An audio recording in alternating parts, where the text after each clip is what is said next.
वह खिलाड़ी जिसके नाम सबसे ज्यादा टॉस हारने का है रिकॉर्ड। वह खिलाड़ी जो चाहता था गेंदबाज बनना लेकिन कहलाया बेहतरीन बल्लेबाज। संन्यास के बाद कैसे इस खिलाड़ी ने कमेंट्री की दुनिया में मचा दिया तहलका। खिलाड़ी का जन्म भारत में हुआ था लेकिन बना इंग्लैंड का धाकड़ कप्तान। भारतीय क्रिकेट खिलाड़ी अपने खेल से देश दुनिया का दिल जीत रहे हैं, लेकिन विश्व क्रिकेट में कई ऐसे खिलाड़ी हैं जिन्होंने अपनी प्रतिभा के दम पर अपनी टीम को एक मुकाम तक पहुंचाया है। हालांकि इस कड़ी में कई ऐसे खिलाड़ी हैं जिनका संबंध भारत से रहा है।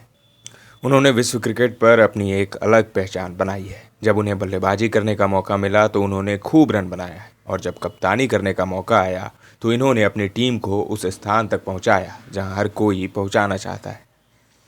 आज हम आपको एक ऐसे खिलाड़ी के बारे में बताने वाले हैं जिन्होंने अपनी प्रतिभा के दम पर इंग्लैंड की कमान अपने हाथ में ले लिया था। शुरुआती समय में उन्हें भले ही दिक्कत हुई, लेकिन जब एक बार पैर जमा लिए तो फिर पीछे हटने का नाम नहीं लिया। इस खिलाड़ी के वंशजों का संबंध भारत के राजघरानों से रहा है।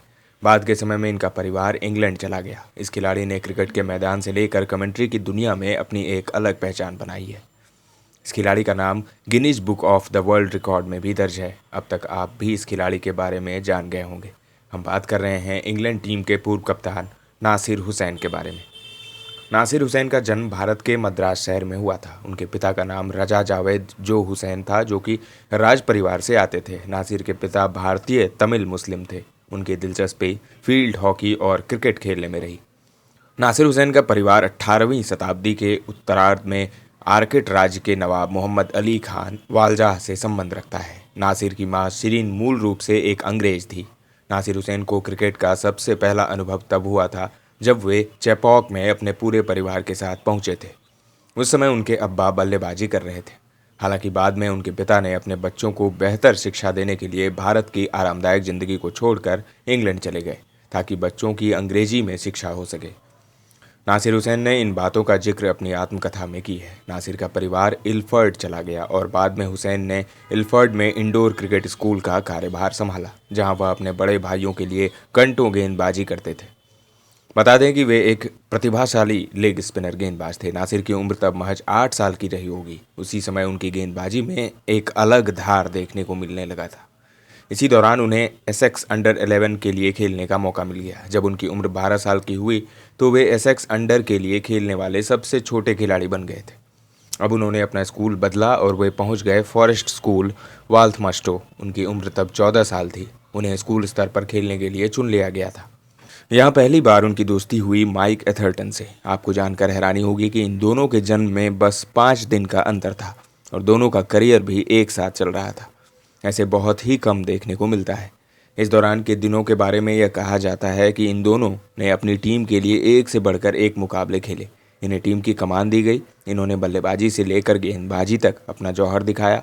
तब उन्हें उत्तर का गोल्डन बॉय कहा जाने लगा था। उस समय हुसैन के साथ मार्क रामप्रकाश, ग्राहम थोरपे और ट्रेवर वार्ड जैसे खिलाड़ी साथ में खेलते थे और कभी कभी विरोधी की भूमिका में भी होते थे।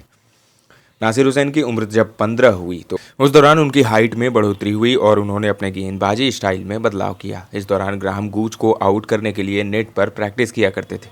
साथ ही छत पर खूब गेंदबाजी किया करते थे। नासिर हुसैन ने अपनी आत्मकथा में यह लिखा है कि उन्हें गेंदबाजी में बहुत सफलता नहीं मिल रही थी। एक समय तो यह भी लगा कि जब पिता का सपना मैं पूरा नहीं कर पाऊंगा, जबकि नासिर के पिता नासिर को लगातार खेलते रहने की बात कहते रहे।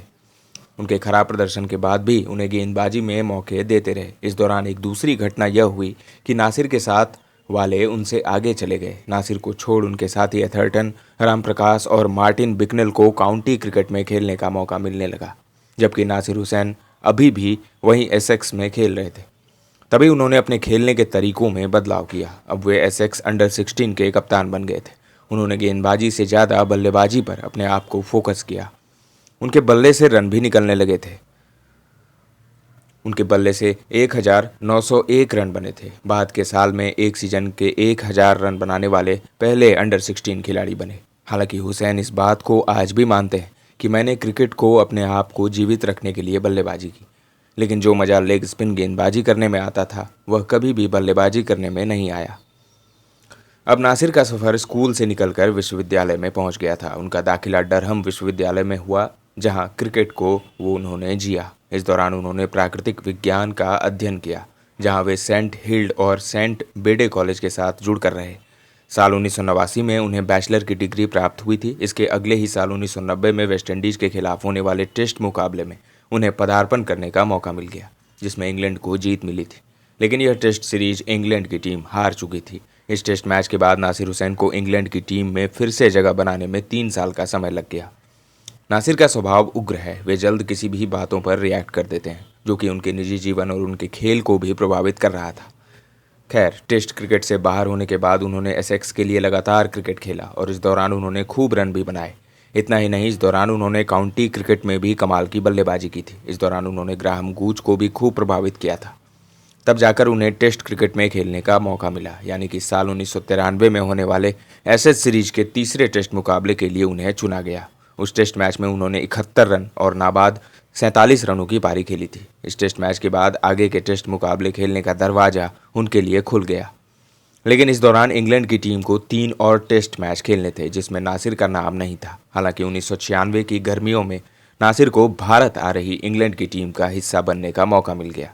साथ ही उन्हें नंबर 3 पर बल्लेबाजी करने का भी मौका मिला। आपको बता दें कि नंबर 3 पर उस समय बल्लेबाजी करने के लिए 3 खिलाड़ी पहले से इस होड़ में थे: जैसन गॉलियन, रॉबिन स्मिथ और ग्रीम हिक। इसके साथ ही नासिर के पुराने साथी राम प्रकाश।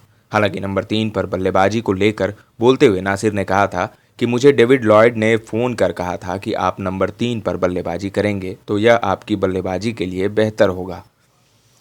अगर आपको टेस्ट क्रिकेट में लंबे समय तक बने रहना है तो नंबर 3 पर बल्लेबाजी करनी होगी। नासिर ने पहली पारी में 128 रन बनाए। हुसैन को मैन ऑफ द मैच का पुरस्कार दिया गया और गर्मियों में आखिरी टेस्ट में एक और शतक लगाने के लिए मैन ऑफ द सीरीज का पुरस्कार दिया गया।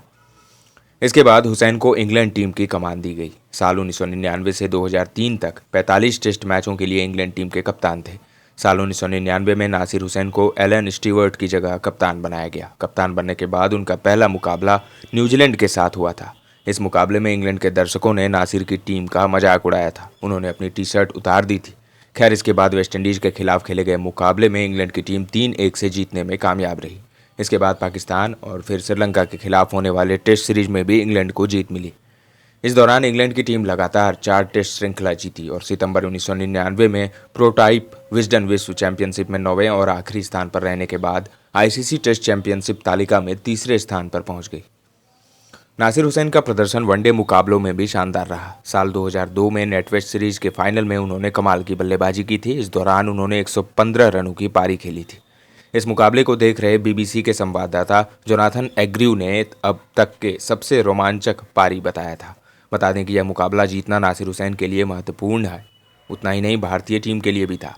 यह मुकाबला लॉर्ड्स के मैदान में खेला जा रहा था। इंग्लैंड की टीम ने पहले बल्लेबाजी करते हुए 50 ओवर में 325 रन का विशाल स्कोर खड़ा कर दिया था, जिसमें नासिर ने 115 और ट्रेस्कोथिक ने 109 रनों की कमाल की पारी खेली थी।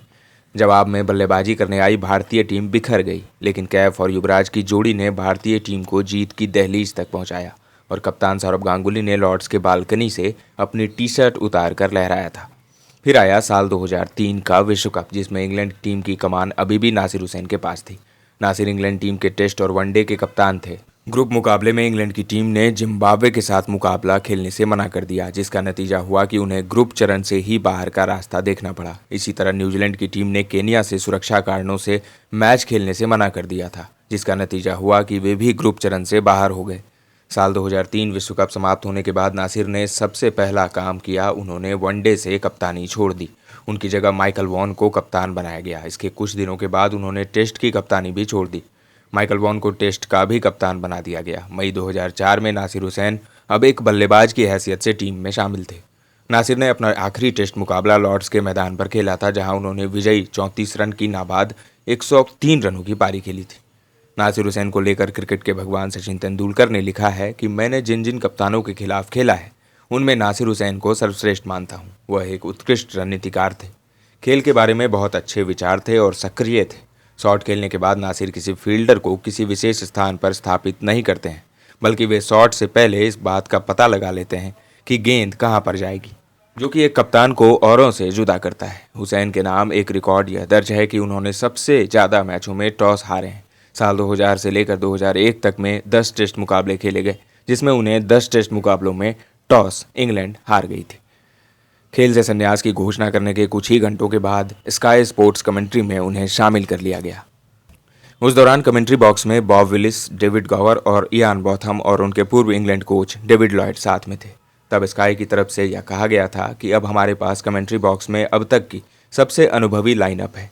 नासिर का विवादों से भी नाता रहा। साल 2011 की बात है, भारत और इंग्लैंड के बीच खेले जा रहे मुकाबले में भारतीय टीम के खिलाफ उनके द्वारा की गई टिप्पणी के बाद प्रशंसकों ने बवाल कर दिया था। उन्होंने अपने बयान में कहा था कि इंग्लैंड हरफन मौला है, जबकि भारत के पास अभी भी कुछ 3 या 4 बहुत अच्छे क्षेत्र रक्षक हैं, 1 या 2। इस शब्द का इस्तेमाल यहाँ पर नहीं कर सकते हैं, जिसके बाद ही इतना बड़ा बवाल हुआ था। नासिर हुसैन ने साल 2004 में अपनी आत्मकथा प्लेइंग विद फायर जारी किया था। उसके बाद साल 2005 में ब्रिटिश स्पोर्ट्स बुक अवार्ड्स में सबसे बेस्ट पुरस्कार जीता था। साल 2010 में एसेक्स के एक स्वतंत्र स्कूल न्यू हॉल स्कूल में कोचिंग दी थी। साल 2011 में इन्होंने बॉलीवुड फिल्म पटियाला हाउस में भी काम किया था। भारत को लेकर किए गए टिप्पणी के कारण सुनील गावस्कर ने उनकी खूब आलोचना की थी। दोस्तों, आपको नासिर हुसैन का कौन सा पक्ष अच्छा लगता है? आपको उनकी कमेंट्री अच्छी लगती है या फिर उनका खेल? कमेंट करके जरूर बताएं। क्रिकेट के इंटरेस्टिंग स्टोरीज और खबरों के लिए बने रहें हमारे साथ। अगले अंक में मिलेंगे एक और खिलाड़ी के साथ, एक और स्टोरी के साथ। अभी दीजिए इजाज़त। धन्यवाद।